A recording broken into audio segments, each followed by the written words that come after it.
ISF members and guests. Today I am going to begin my journey as a speaker in this esteemed forum. Being a girl, I never felt short of words. Speaking was more of a hobby.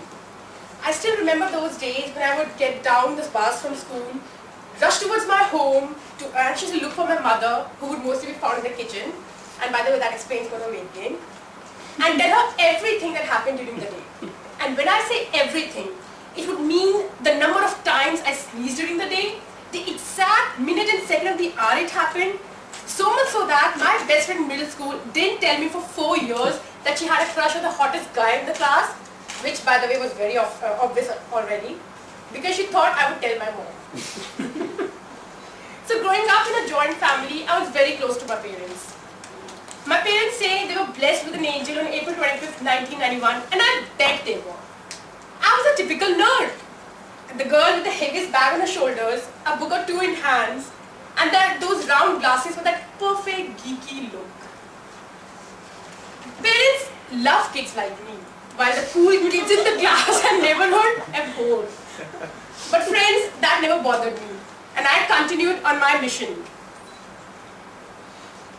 I had a higher calling in life, the responsibility of every parent's blue-eyed kid, the pride of every teacher's pet, the ambition of every class topper, the mission of getting 100 in every class test. With such a single-minded focus, I completed my schooling in the year 2009 from the Frank Anthony Public School. And that is the same fortunate, or rather unfortunate year, when I embarked on my journey into the magical world of chartered accountancy. Magical, why?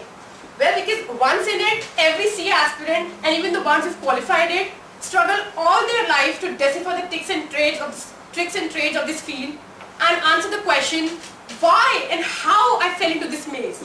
And I don't think so anybody's ever found the answer. That's a different story that today I take immense pride in introducing myself as a newly qualified chartered accountant.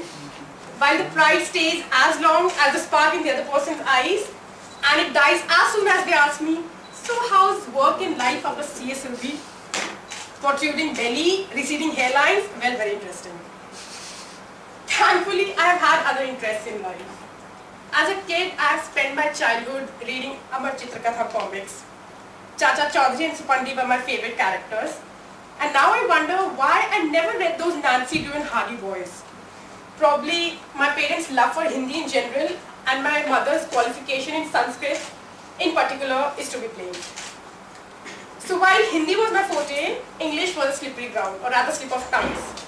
Very often, substance would become substance, forward become forward, and cucumber would become cucumber for me, and I a butt of joke. Nevertheless, it taught me a lot of things. It told me the scope of improvement.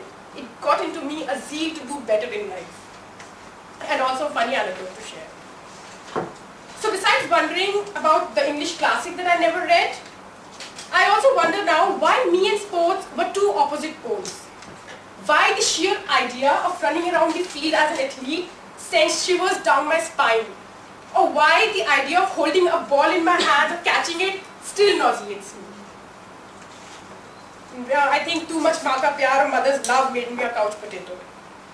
Friends, I loved sitting in front of the TV with a packet of chips in my hand and watch all the Bollywood movies. And if it was a Shah Rukh Khan movie playing, well, a cherry on the cake.